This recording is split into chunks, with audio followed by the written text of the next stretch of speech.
Hi friends, welcome to Charcos. I'm Dr. Seema Balian, the founder and director of Charcos.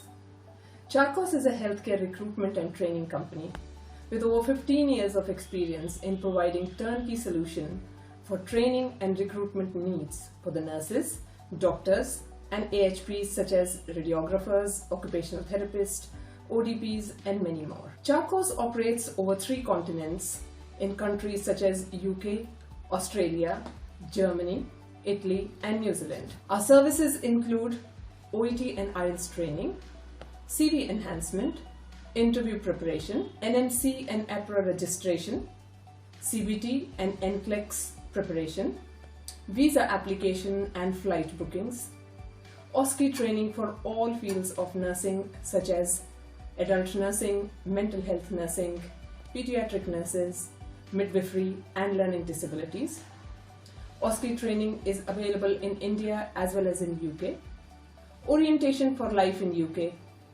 OSCE exam bookings and the logistics bookings. Excellent pastoral care. Our state-of-the-art learning platform includes reading materials, videos, quiz to enhance your learning and equip you for a positive and a better outcome. For registration, CV upload, relevant bookings, and more information, please visit our website www.charkosglobal.com. Visit our YouTube channel and subscribe our YouTube channel by going to Charcos Learning Center, our Facebook page, Instagram, and LinkedIn pages by the name of Charcos Global. So, what are you waiting for? Subscribe now. Press the bell icon for regular updates and all the information that you require. We are looking forward to seeing you on our site and being a partner in your enhanced journey. Thank you very much.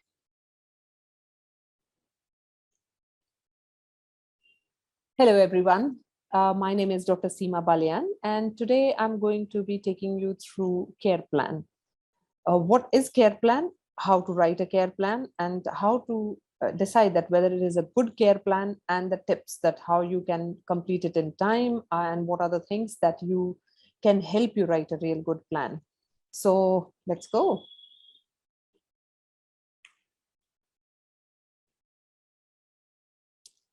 Now, care plan, as all of you would understand, that care plan is one of the stations which forms the part of your API section. So it is a silent station, and the time that you will get is 14 minutes to complete the station. You will need to write one care plan with 2 relevant problems, considering the aspect of care related to the scenario from your assessment. You will need to use the black pen to complete the station. Make sure that the problems are not similar. Also make sure your writing is clear and legible and that you complete all aspects of the care plan. Please try and avoid rewriting, overwriting, or crossing out if possible. But if you must do that, then a single cross and an initial on top can be accepted.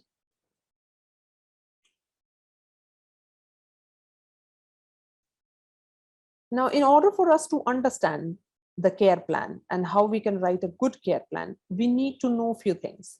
And those things are that what is a care plan? Why do we write the care plan? What is the format or various sections of the care plan? What information do I need to know to write a care plan? Also, how will I be evaluated? And how do I know that whether my care plan is good or not? So as we progress in this presentation, I'm hoping to answer all these questions. And hopefully you will have a better understanding of care plan once you've gone through this video.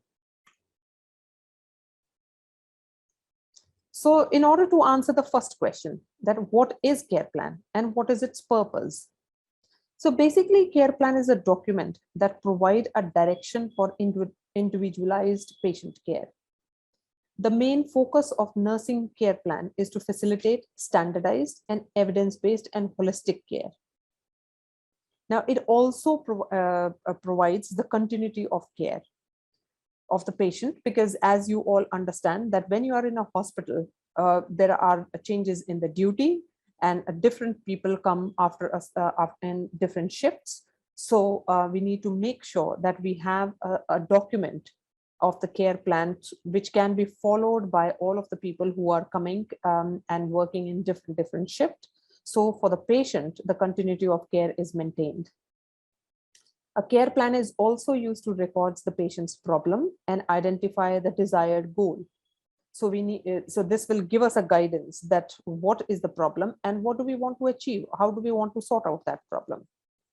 The care plan also states all the interventions that we have taken or we are going to be taking in order to achieve that goal. And the care plan becomes a document which all of the nursing team is going to be followed in order to make sure that we get a best outcome for the patient. Now, the format of the care plan. So format of the care plan is that the first step that we need to do is that we need to identify a relevant problem. So if you will look, the very first thing before you decide what to do with the problem, you need to know what the problem is. So identify the relevant problem. Then you are going to set your aim to resolve that problem. And that aim needs to be SMART.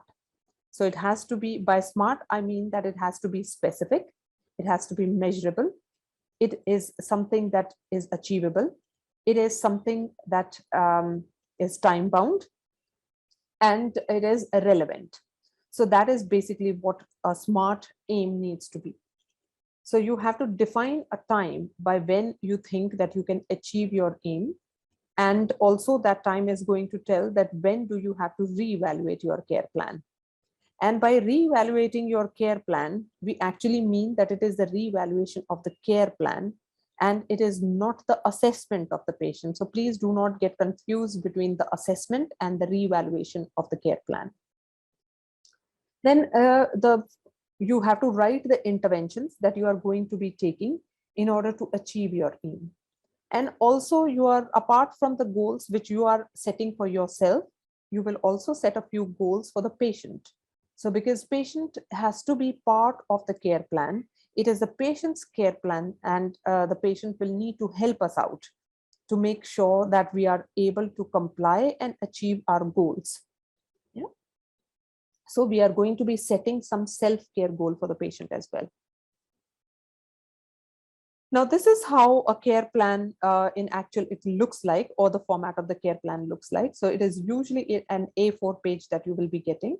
And just as although there is no hard and fast rule, but that is how the exam is, that you are going to be using one page for one problem. First problem is usually the problem that the patient is presented with. 5 or 6 points of intervention should be enough for you to give a line of sight onto what interventions you are going to take to achieve your goal. 3 or 4 self-care points should be fine as well. You can combine those with your nursing interventions.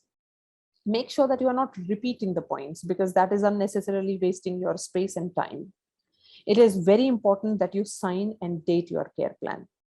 So as you can see on the side that there is patient details are there, which normally in the exam, it is quite possible that they will already be completed and given to you. But please always make sure that you check that as per your notes that the patient details are correct. Then is the nursing problem, which we have already discussed, that you will need to identify the nursing problem. You will need to put your aim, which has to be a SMART aim. And then you are going to put a reevaluation date this is the time in which you think that you should be able to achieve your aim. And then you are going to write the nursing interventions. Now, in order for me to write a good care plan, what information do I need? So the information which I will probably require are going to be the problem of the patient. Now, the problems are of various types. So it could be a current problem. It is possible it's an ongoing problem, or it is something that you anticipate that is going to be a problem. Then you also need to know that is the patient post-operative? Are there any specific set of observations which are required, such as like a GCS? So you might require a separate set of neurological information observations. So then you have to also see that what is the patient's normal ability versus the current capability of the patient. Because in order for you to understand that how much care the patient is going to require, you need to understand that what is the current capability of the patient. You also have to find out that what is it that the patient is concerned about, because ultimately it is the patient who you are treating and for whom you are making this care plan. So the patient problem needs to be solved. So you need to make sure that whatever you think is the problem, patient also agrees that that is their problem as well. Yeah. Then you also need to make sure that you understand that whether you need to give your patient any information. You need to show them, tell them what is the ward routine, what are the procedures, how you need to show them the layout of the ward, and where the toilets are, all those kind of things. So you need to make sure that you educate the patient in that as well. And then sometime it is possible that there are some family needs that you will need to look into, and you need to incorporate those in your care plan as well. So once you have got the information and you have written a care plan, then it becomes like that, okay, how will I be evaluated? And this is something that if we know pre-hand that, okay, what is the evaluation criteria, or what are the, what is my assessment going to be looking like? So if I know, or if I have some idea about that in advance, then it will help me to write the care plan as according to that, with making sure that I incorporate all of the information as well. So your evaluation is based upon that. First of all, your handwriting should be clear and legible, because anyone to make any assessment, they will need to be able to read and understand. Then you need to identify two relevant problems, but the problems should be different. Then you need to identify the aims of both of the problem. You need to set appropriate evaluation date and time for both the problems. You ensure that the nursing interventions are current, related to evidence-based and the best practices. Self-care opportunities are identified and are relevant. And you use professional terminology used in the care planning. So remember again that care plan is going to be read by professionals. So you can use professional terms in that one. Make sure that you are avoiding any confusing abbreviations or uncommon abbreviations. You can use the common abbreviations, but try and avoid the uncommon ones. Ensure that the strike through errors retain legibility. So do not like cross it out too much. You can just mark one cross and you can put your initial on top of it. And you need to print, sign, and date on both of your problems. So make sure that you sign and write your name on for both of the problems. Now, how do I know that my care plan is good? Yeah. So any good care plan is the care plan that fulfills the criteria. Basically, that is what, if you are able to fulfill all of the criteria that we have just read, then you can rest assured that it is a good care plan that you have written. Now, let us go through an example of a care plan, and probably you will be able to understand it in a much better way. Now, example of a care plan scenario. If we take this as an example, so there are patient details which are over there, and the brief history of the patient says that Ash Potter was referred to surgical assessment unit after presenting 10 days post-operatively with an inflamed abdominal wound and pain following an uncomplicated laparoscopy hemicolectomy to remove a small primary colorectal cancer. Yeah, so there is a lot of information in just these few lines, but we do understand that this patient has come, this was a 10 days post-operative patient, is having an inflamed wound. And this wound is from a laparoscopic hemicolectomy that he had to remove a small colorectal cancer. So now let's see how can we write this as a problem. Now, choosing a problem. Now, below are few of the problems that you can choose. As we said that earlier, that normally your first problem is the one which is the presenting problem. Now, in this patient, if we look that what are the presenting problems? So most likely the patient is having pain as one of the presenting problem. Anxiety could be another problem. These are the two main things which can be your presenting problem, because the patient might be worried about. Now, there are some additional problems which come along with that, which you can use as your second problem. The additional problems are like risk of infection, self-care deficit, risk of further complications because of what is going on. So you have got, just from these few lines of the history, you have been able to recognize almost 5-6 problems, out of which you have to choose 2 problems to write.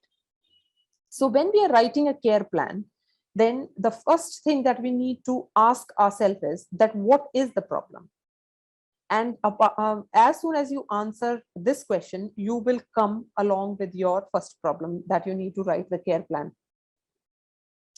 So the next slide is going to tell us that how do we write a problem? Now, when we are writing a problem, it is always a good idea to give an evidence of the problem. Now, when we asked this question that what is the problem, the next thing that we want to find out is that why do we think that that is a problem, or what evidence do I have to say that yes, that is a problem? So there can be many ways of giving the evidence, and that depends upon what the problem is. So the problem that you are choosing, that problem should be relevant and it should be simple. So please do not overcomplicate your life by choosing a very complicated problem. Break down your problem and choose which is the most common problem that you have, and keep it simple. Yeah. So when you are able to tell that what is the problem and how do I know that that is a problem, you should be able to get the evidence of that problem. For example, if we are taking pain as the problem for Ash, we are saying that Ash is experiencing pain. That becomes the problem. How do I know that? Because I have done an assessment on Ash, and it is Ash has told me that on his pain score, his pain is 5 out of 10. So my pain score becomes the evidence of the problem. So if when I'm going to write it, I'm going to be writing it that Ash is experiencing pain related to the inflamed abdominal wound as evidenced by the pain score of 5 out of 10. So this becomes a very comprehensive problem along with the evidence that why I think that that is a problem. I hope all of you would have understood that one. Now, once we have chosen our problem, we have to write the aim. Although if we just ask ourselves that once you know the problem, what is your aim? So aim is always that we need to solve the problem or we need to sort out the problem. Yeah. So in simple terms, that is my aim, but it can't be as simple. So my aim should be specific. It should be measurable. It should be achievable. It should be relevant and realistic, and it has to be time bound. So when I'm going to be checking all these things, then how can I make sure that I know that my aim is smart? So if I'm going to be able to make sure that I have some evidence which tells me that yes, my aim is very specific and I can measure my aim with that particular evidence, and I know that I can achieve it and it is relevant and I can achieve it within the time, I'll know. So majority of the time, the evidence that you used to define the problem can also be used to make sure that the problem is resolving. Like again, if we take an example over here, we are saying that the aim for Ash's problem is that Ash will feel better and will express relief from the pain with pain score of 0 to 3 out of 10. So if I see that it is telling me that I'm being specific, that I'm trying to resolve his pain, I know that it is measurable because I have a pain score tool with which I can check that it is measurable. I know that it is achievable as well. So from a pain score of 5 to bring it down to pain score of 3 is achievable. It is realistic and relevant as well. And I'm going to make it time bound by giving a reevaluation time as well. So I know that it is going to be time bound. I know that when I'm going to dispense the medication, I will be able to achieve my aim. So then I come to the reevaluation time. Now, as I had told you earlier, that it is usually the time that you think should be enough for you to achieve or reach closer to your aim. And hence you might need to reevaluate the care plan, because reevaluation of care plan is important so that you can tick off that problem, that okay, that problem has been solved and you can move ahead in the patient's journey. So that is why we need to reevaluate the problem. Now, again, please note that reevaluation is of the care plan. Do not confuse it with the reassessment of the patient. Also think that how much time will I actually require to achieve that goal before you set the reevaluation time. So please don't make it a very unrealistic or unachievable kind of thing. I cannot say that, okay, I'm going to be achieving a pain score of 0 after the patient was having a pain score of 5 within the next few hours. I cannot do it. It is not magic. So I will have to give enough time, which I think is going to be a realistic time span for my patient to actually achieve that goal. So this is these are the 3 most important things to set up your to find what the problem is, to set up your aim, and then to set up your reevaluation time. Once we have done all these 3 things, then we are going to be coming down to what nursing intervention are we going to do in order for us to achieve our goal. Now, in order to make it slightly easier for you guys to, for us to write the care plan, I have given a small mnemonic, which is a common mnemonic that majority of the people use. Now, again, with the mnemonics, please do not think that it is the set pattern or you have to always write it like this. Mnemonics are majority of the time used as a help. So something that can give you a guidance, but still you can make the care plan as your own. You don't have to stick to the mnemonic. But let us go through the mnemonic to give it some structure to our care plan. So the mnemonic is like imatarid, in which E starts for explain. So we need to, whenever we start making any interventions, we need to first make sure that we explain the interventions to the patient and we gain the consent of the patient. We need to then monitor that the patient, that, okay, what is the current situation of the patient, monitor the signs and symptoms of the patient.